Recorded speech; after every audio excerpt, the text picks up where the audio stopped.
Do you know that sinking feeling when your alarm goes off, but instead of dreading the commute or the workload, you're actually dreading the very fact that it's a work day.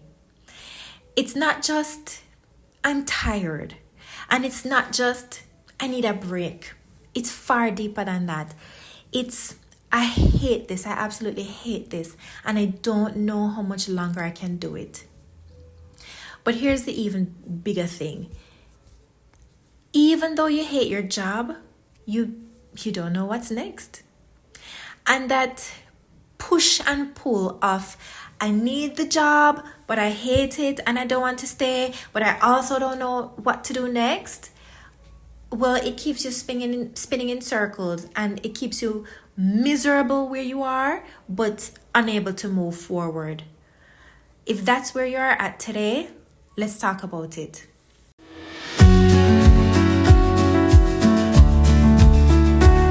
Welcome to the Confident Christian Woman podcast, where we tackle questions about things that have been keeping you stuck in unfulfillment, dissatisfaction, or straight up misery. This is where you'll find the help you need to move forward from confusion, fear, or self-doubt into joy, fulfillment, and peace. This is where we become confident Christian women who not only believe, we obey. Now, let's dive in.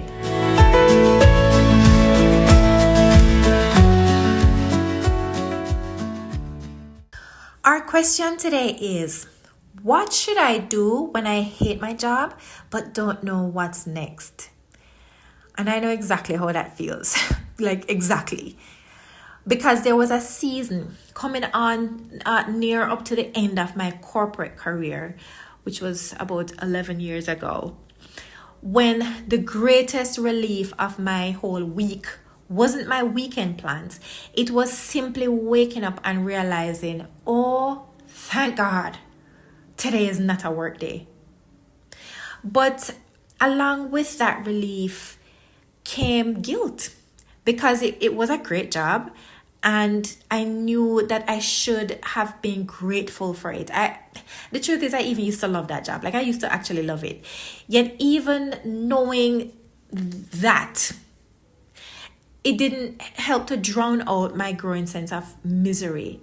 The more I tried to push those feelings down, the more insistent and constant they became. It was like a beach ball. You know, when you have a beach ball, you're in the pool with it or in the ocean, and you're trying to push it under the water, it keeps bobbing right back up. Yeah, that's how it was. And the longer I tried to push them down or to avoid them, it was the more panic that I felt about the fact that I didn't have a clue what I should do next. And if that is you, I feel you, which is why I'm going to help you to start seeing what's really going on under the surface of how you're feeling right now. So let's excavate this together, because there is usually a few layers underneath I hate my job and I don't know what's next. First, there's the job itself. Somewhere along the way, what used to feel like purpose and an answer to prayer now feels like prison. Maybe the work changed, maybe the leadership changed, maybe the environment changed, maybe you changed. Maybe it was you that changed. Whatever the case, you know when you've outgrown something, and forcing yourself to stay while you're resenting it just drains you. It drains you until you're bone dry. The second thing, that's the second layer here, is your perspective. You're so caught up in how much you hate this job that you have forgotten that at one time, this job was God's provision for you, and maybe even an answer to prayer. You've forgotten the relief you felt when God opened this door for you. And you've forgotten the prayers that this job answered. And when you forget all of that stuff, you give bitterness room to grow. And that bitterness is dangerous. It's dangerous. Why? Because if you leave this job in bitterness, you're going to carry that bitterness with you into the next one. But if you can reconnect with joy or gratitude, you can leave from a place of love. And you can even leave blessing the season for what it was before you step into the next one. Let me tell you, a few years ago, so after I left my corporate job, maybe about 4 or 5 years ago, a job I was in, not the next one, but one after, not the next one after my corporate job, but one after, I was in a job that that was actually my dream come true, right? And I hated it. Like, I found myself hating it. But it was actually a dream that I had had for many years, even from I was a teenager. And I hated it until the day that I was standing in my apartment and I saw that I was very actively hating on the dream that I was standing in the middle of. Just imagine that. I'm standing in the middle of the dream that I had that was an answer to prayer, hating on it. And God showed me that I would not leave that job until I loved it again. And that day I felt such a sorrow. I felt such a sorrow and a grief at how I had allowed my joy in the dream to be stolen from me. That I decided that I wanted to love it again. I wanted to love that job again. I had an intention. I set an intention of loving that job again. And when I eventually left it about 1.5 years later, I felt genuine sadness over leaving it because I loved it so much. And I was so grateful for that change of heart. Okay, the third layer is fear. And this is one that most of us don't even realize is at work. This fear can sound like, what if I'm stuck here forever? What if I never figure out what's next? What if I miss God's will because I can't seem to find it? And then there's this one that keeps you paralyzed, like really keeps you paralyzed, which is fear of the unknown. It sounds like if I don't know exactly what's next, it's safer to stay exactly where I am, even if I'm drowning in misery. And that's the fear. Girl, I can relate to that fear because I stayed stuck in that fear was what I was clinging to. That fear was what kept me clinging to that corporate job. I did not know what's next. I asked God what was next, and he just kept telling me, let go of the job, leave the job. That's all he would say to me. That's all the instruction he gave, and I knew it, but I did not know what was next. Leave the job and do what? So for me, it was safer to stay exactly where I was, even though I was drowning in misery. And those fears don't always mean that you should leave, okay? My story is not necessarily your story. So please don't think I'm saying to you that, because you have these fears, you should pick up sticks and leave. But if you allow them to run unchecked, then they're gonna poison your perspective on where you're at now, and they're gonna hinder your ability to make wise choices. And since we're talking about fear, I'm gonna call out something else that's very easy to miss. Sometimes what we call confusion about what's next is really just more fear in disguise. Because as long as you don't know, as long as you're telling yourself you don't know, then you don't have to risk taking a step out of your comfortable misery into the discomfort of something new. And that's why it's so important not to just sit and wallow and marinate in your hate and your confusion. It's important for you to ask God for his wisdom about this season.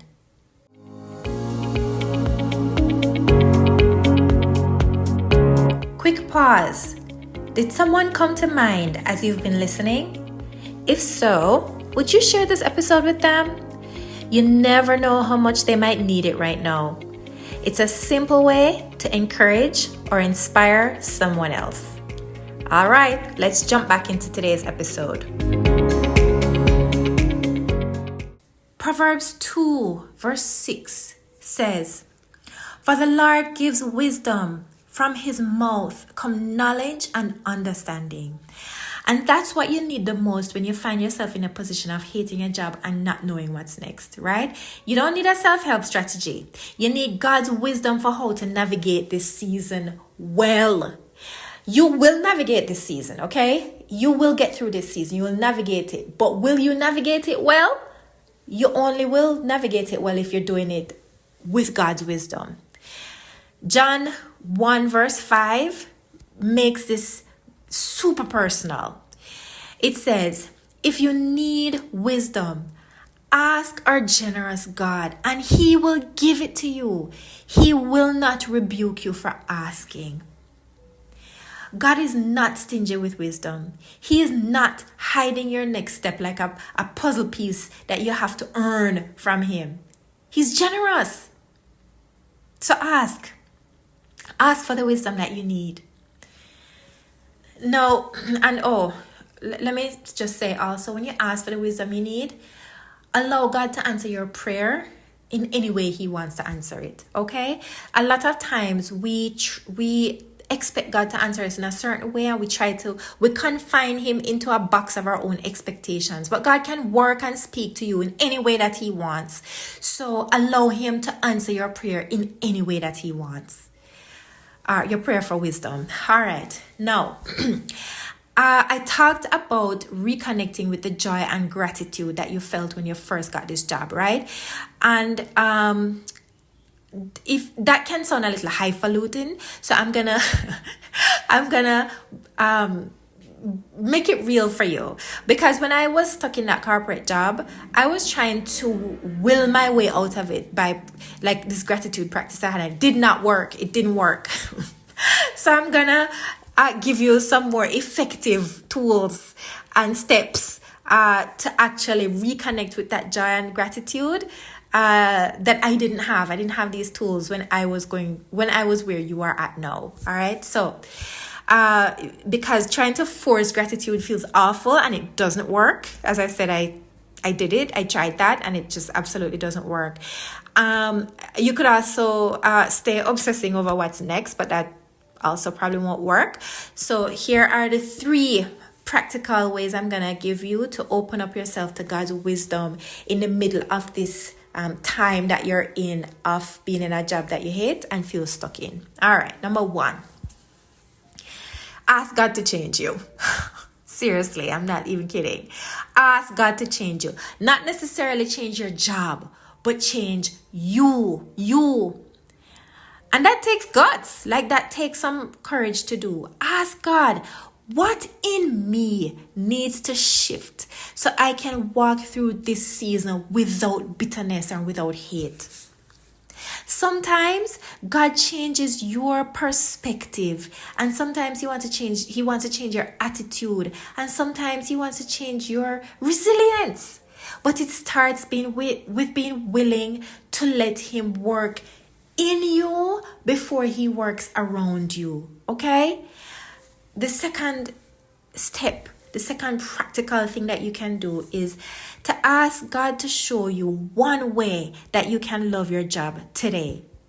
Not to fix all the problems, all right? Because that's probably what you've been praying. Lord, fix this and fix that and fix that person and fix this person in my job. That's not what I'm suggesting here.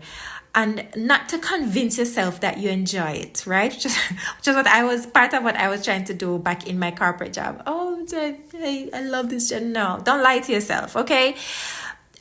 You're asking him for just one small way to love the people, or love the tasks, or love the opportunities right in front of you.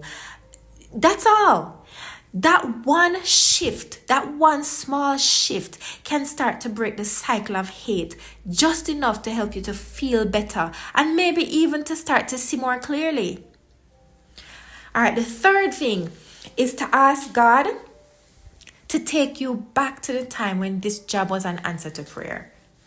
Like sit with him in quiet and ask him to take you back to that time. I'm telling you, that's not easy, because it takes a real desire to want to ditch your hate to do it, right? You can stay clinging to your hate because you feel justified in it. But does that serve you? Does that help you? How is that helping you? Like, how is that working out for you right now? So it really takes like a real desire to want to ditch that hate. So please don't think that I think this is easy. It's not. Because it takes spiritual and emotional maturity. Because I can tell you that when I felt stuck in my hated and dreaded corporate job, I wasn't mature enough in any way to pray this prayer. I was nowhere near mature enough to pray that prayer. But I very easily prayed it when I found myself on the road to misery in that later job, the one about 4 or 5 years ago. And it made all the difference, all the difference. Now, please know that none of this is about pretending that you all of a sudden love this job that you actually hate. It is not. It's about asking for and receiving God's wisdom for this season that you're navigating through. So, instead of asking, what do I do when I hate my job but don't know what's next? I'm going to give you some questions to ask that are more helpful and more useful. Here we go.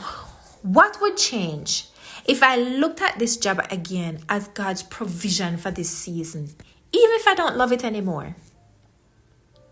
How can I honor this role while I'm still in it so I can walk in integrity, whether I stay or leave?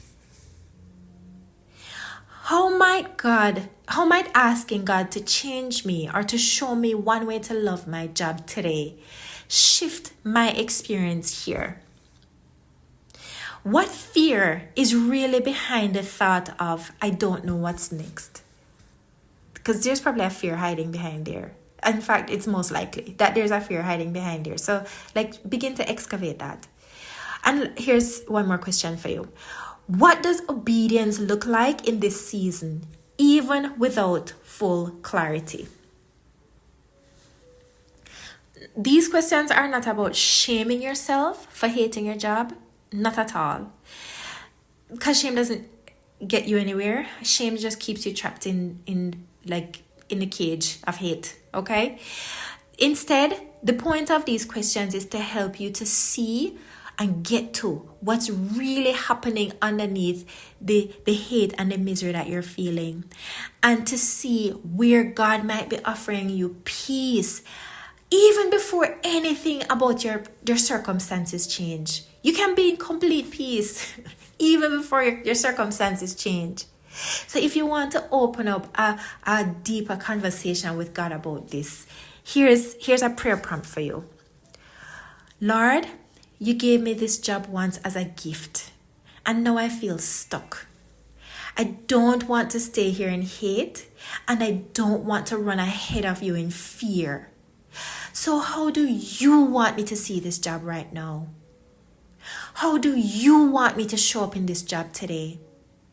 What wisdom do you want to give me about what's next? And sit in quiet, sit in silence, and let God answer you. He has answers for you. May not be the answers you're looking for, may not come how you expect it to. Maybe it's a picture, maybe it's a word, maybe it's a Bible verse. Maybe, it's through somebody who is a godly person who practices godly wisdom. Don't know, but let him answer you. And then, with all of this under your belt, here's a 3-part action step that you can take this week that I am calling Remember, Release, and Obey. All right, so first we have remember, which in this step you're going to write down 3 ways, just 3, not a lot, just 3 ways in which this job has been God's provision to your answer to prayer, right? It can be, for example, skills that you've learned or people that you've met or prayers that this job answered, like specific prayers that this job answered. Second is release. And this means 2 things. First, releasing the hate. Ask God to help you to lay down the resentment that is poisoning your perspective. Second, release the confusion about what's next. Admit that you just don't know right now and stop trying to figure it all out on your own. In fact, you know what? God always, always, always wants better for us than we even know to want for ourselves. So have you ever thought that maybe God is not showing you what's next right now because he wants better for you than you leave in your current place in hate? What about that? All right, the final step is obey. Ask God each morning for as long as you need to. How do you want me to show up here today? And then do that day in faith. Like each day, because it might be something different each day. Do it in faith. And please know that all of this takes intention and it takes determination. But let me tell you, it will surely take you to a higher level of spiritual and emotional maturity. You cannot do these things and come out on the other side of this season without being more spiritually and emotionally mature. It must happen. All right, let's bring this home. When I was in a place that is similar to where you are at right now, I didn't get it right. In fact, I got it 100% wrong, like totally wrong. I stayed in my corporate job far longer than I should have. And God eventually had to wrench it away from me because I had allowed it to become an idol and a safety blanket that God was asking me to give up. And when I wouldn't give it up, he kindly, graciously, and lovingly knocked it right out of my life. Proceeded to destroy it. But that was my story for that season, right? Another story from a later season was me leaving a job that I had been well on my way to hating. And instead I left it with love and with genuine, heartfelt gratitude instead of misery and resentment. Your story may look completely different from either of my stories. But here is what I want you to hear from me right now. The story does not have to end with hate or resentment or panic. And you also don't have to white knuckle or grit your teeth through this season until your circumstances change. God can meet you right here in this season. He can do a transforming work in you right here, right now in this season, even before he opens the next door. That's what he did in me in that last job I told you about, where it was a dream and I didn't realize I had come to hate the dream that I had asked God for. He did a transforming work in me, but you have to allow him to do it. You have to want it, and you have to invite him to do it. God is not going to force you. He doesn't force anybody. He doesn't force anything on anybody, right? So imagine waking up tomorrow, still heading to the same job, but walking in with a completely different posture. Instead of rehearsing how much you hate it, and instead of dragging your feet in dread, you're walking in saying, Father, change me. Show me one way that I can love this job today. Now, that one shift won't fix everything overnight, because God doesn't work that way a lot of the times. He does sometimes, but not all the time. Instead, what it will do is anchor you in God's wisdom and start to break the cycle of bitterness and hate that you've been stuck in. And when the time comes to move into whatever is next, then you'll be able to step out with peace, maybe even love instead of resentment. And you'll be able to step out with clarity and calm instead of confusion.